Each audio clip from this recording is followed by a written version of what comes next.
सबको नमस्कार। पिछला एक हफ्ता अपने दिल्ली वालों के लिए उसके पहले वाले एक हफ्ते से थोड़ा बेहतर था। पिछले एक हफ्ते में उसके पहले वाले एक हफ्ते से कम केस आए, कम लोगों की मृत्यु हुई और काफ़ी लोग ठीक होकर अपने घर गए हैं। मैं आपके सामने कुछ डेटा रखना चाहूँगा। कोरोना जब से शुरू हुआ, 7वें हफ्ते में, पिछले हफ्ते में 7वें हफ्ते में 850 केस आए थे। एक बार तो हम घबरा गए थे। मैंने आप लोगों के सबके सामने आके कहा था कि बहुत तेज़ी से फैल रहा है।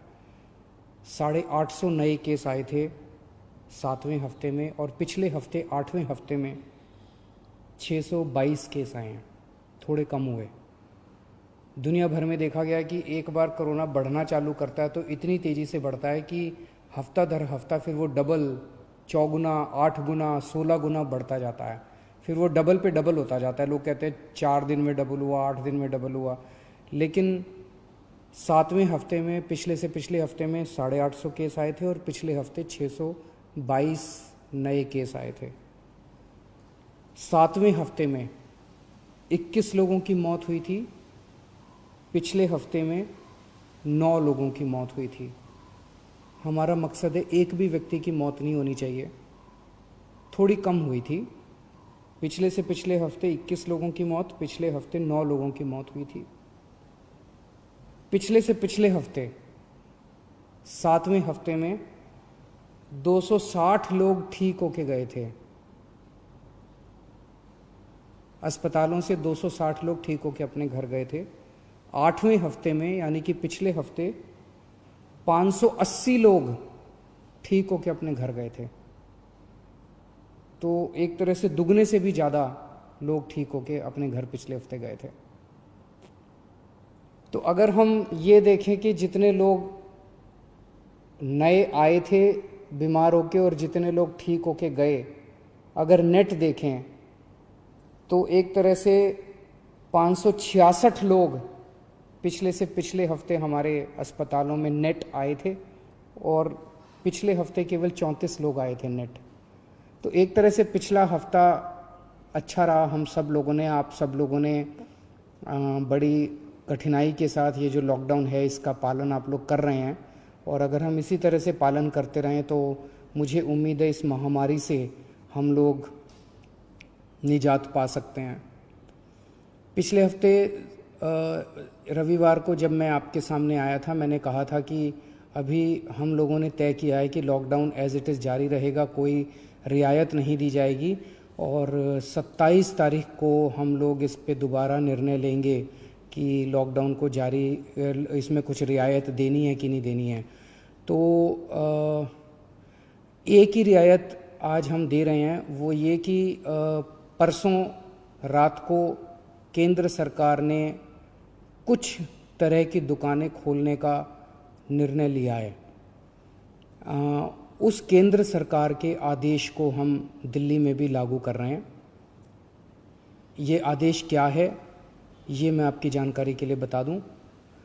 जो एसेंशियल सर्विसेज की दुकानें थी, दवाई की दुकान, किराने की दुकान, खाने पीने की दुकान, सब्जियों की, फ्रूट्स की दुकान, दूध की सर्विसेज, वो जो एसेंशियल सर्विसेज हैं वो तो जारी रहेंगी, उसको कोई छेड़ नहीं रहा। वो एज इट इज़ जारी रहेंगी, वो खुली रहेंगी, वो सप्लाई होती रहेंगी। इसके अलावा कोई मार्केट नहीं खोले जाएंगे। कोई डीडीए मार्केट नहीं खुलेगा, कोई ये मार्केट वो मार्केट, कोई मार्केट नहीं खुलेंगे, कोई शॉपिंग मॉल नहीं खुलेंगे, कोई मार्केट कॉम्प्लेक्स नहीं खुलेंगे। लेकिन जो रेजिडेंशियल एरियाज़ में इक्की दुक्की दुकानें होती हैं, स्टैंड अलोन कोई दुकान है, नेबरहुड की कोई दुकान है, इक्की दुक्की इस तरह की जो दुकानें हैं, उनको खोलने की इजाज़त केंद्र सरकार ने दी है। उन इक्की दुक्की दुकानें जो नेबरहुड में है, स्टैंड अलोन हैं, रेजिडेंशियल एरियाज़ में हैं, उन दुकानों को जो केंद्र सरकार ने इजाज़त दी है वो दुकानें दिल्ली में भी खोली जाएंगी। मैं फिर से बता दूं, कोई मार्केट नहीं खुलेंगे, कोई मार्केट कॉम्प्लेक्स नहीं खुलेंगे, कोई शॉपिंग मॉल्स नहीं खुलेंगे, लेकिन कंटेनमेंट एरिया में वो भी नहीं खुलेगी। जो इक्की दुक्की दुकानें मैं बात कर रहा हूँ, कंटेनमेंट एरिया वो एरिया है जहाँ पे हम लोगों ने सख्ती की हुई है, सील किया हुआ उन एरियाज़ को जहाँ पे कोरोना के ज़्यादा केसेस निकल के आ रहे हैं। उन एरियाज़ में किसी भी किस्म की दुकान को खोलने की कोई इजाज़त नहीं रहेगी। इसके अलावा अगला एक और हफ्ता, ये जो एक ऑर्डर आया है परसों केंद्र सरकार का, इसके अलावा और कोई कुछ खोलने की हम इजाज़त अगले एक हफ्ते तक, 3 मई तक और नहीं दे रहे। 3 महीने तक यथावत इसी तरह से जो रेस्ट्रिक्शंस हैं वो जारी रहेंगी। ये हमारे लिए बहुत कठिनाई का समय है। बड़ी कठिनाई से पिछले एक हफ्ते में आप सब लोगों ने मेहनत करके कोरोना को पे काबू पाया है। हमें इसे जारी रखना है, किसी भी तरह से इसको अब आगे और बढ़ने नहीं देना। 3 मई तक पूरे देश में प्रधानमंत्री जी ने लॉकडाउन का ऐलान किया है। 3 मई के बाद केंद्र सरकार इस पे क्या निर्णय लेती है, उस पे निर्भर करेगा कि हम दिल्ली के अंदर आगे इसको कैसे ले जाते हैं। केंद्र सरकार के निर्णय के बाद हम लोग आगे के अपनी दिशा तय करेंगे। एक अच्छी खबर है, कल मैंने बताया था आप लोगों को, प्लाज्मा से अच्छे नतीजे आ रहे हैं। प्लाज्मा के जो अभी तक ट्रायल्स किए गए उसके अच्छे नतीजे आ रहे हैं। एक एक मरीज़ के ऊपर मैं खुद नज़र रख रहा हूँ। कल एक मरीज़ थे LNJP में जो कि काफ़ी उनकी नाजुक हालत थी और डॉक्टरों के हिसाब से वो सिंक करते जा रहे थे।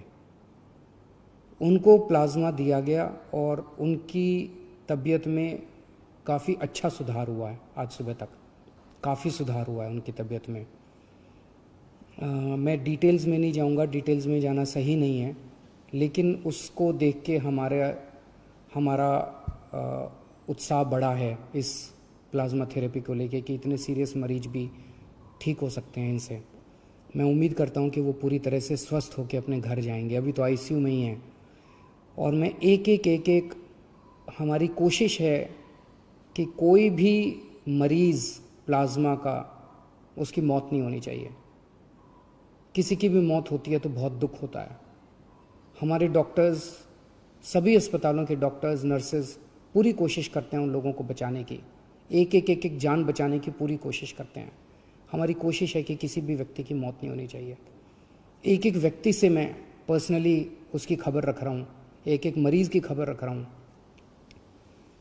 जो मरीज़ ठीक होके जा रहे हैं उन मरीजों को हम कह रहे हैं कि प्लाज्मा डोनेट करो।